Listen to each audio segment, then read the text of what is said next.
Granite Finance Business School, High-Tech City, Hyderabad. BCom, BBA, PGDM, MBA. Call 90000 11620. ప్రతి నెల మొదటి తేదీ చాలా మందికి సాధారణ రోజే కావచ్చు, కానీ వేలాది మంది వృద్ధులకు, వితంతువులకు, దివ్యాంగులకు అది జీవితానికి ఆధారమైన రోజు. ఆర్థికంగా బలహీనంగా ఉన్న వారికి ఆ రోజు వచ్చే పెన్షన్ ఒక పెద్ద భరోసా. ఆ భరోసాను మరింత బలపరిచేలా రాష్ట్ర ప్రభుత్వం అమలు చేస్తున్న కీలక పథకం ఎన్టీఆర్ భరోసా. ఈ పథకం ద్వారా ప్రభుత్వం కేవలం డబ్బు అందించడం మాత్రమే కాకుండా లబ్ధిదారుల గౌరవాన్ని కాపాడే విధానాన్ని కూడా అమలు చేస్తోంది.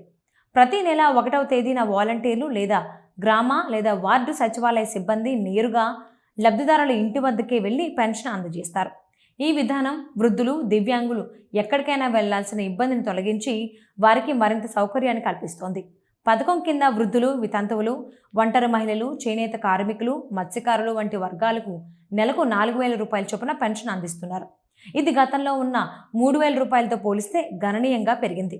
దివ్యాంగులకు 6,000 రూపాయల వరకు, అలాగే కిడ్నీ వ్యాధులు వంటి తీవ్రమైన అనారోగ్యంతో బాధపడుతున్న వారికి 15,000 రూపాయల వరకు ఆర్థిక సహాయం అందించడం ఈ పథకానికి ప్రత్యేకత. ఈ పథకం ప్రయోజనాలు పొందాలంటే కొన్ని అర్హతలు తప్పనిసరి.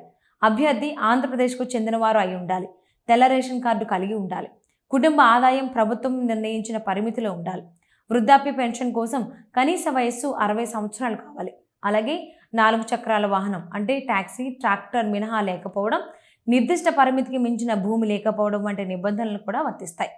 దరఖాస్తు ప్రక్రియ కూడా సులభంగా ఉంటుంది.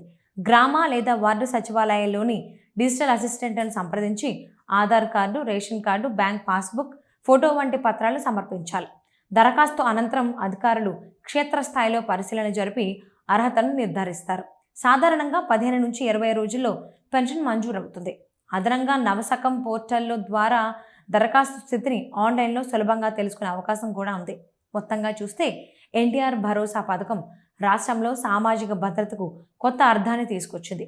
ఆర్థికంగా వెనుకబడిన వర్గాలకు ఇది కేవలం డబ్బు కాదు, ఒక నమ్మకం, ఒక ఆధారం, ఒక గౌరవప్రదమైన జీవనానికి దారి చూపే మద్దతుగా నిలుస్తోంది.